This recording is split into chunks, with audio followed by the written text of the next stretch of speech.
In Excel for Mac, you can now insert data from your clipboard, a file on your computer, or a picture taken with your iPhone's continuity camera. Right-click the picture that contains the data you want to insert, and then select Copy Image. In Excel, go to Insert, then select Data from Picture. From this drop-down, you can also insert data from a file. Select Picture from Clipboard,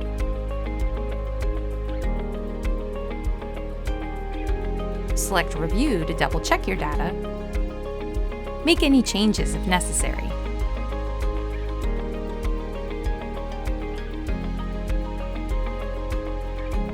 Once finished, select Insert Data.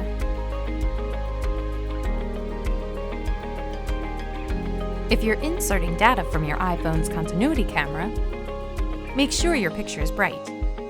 Keep it as flat as possible, and crop out any extra information to get the best results.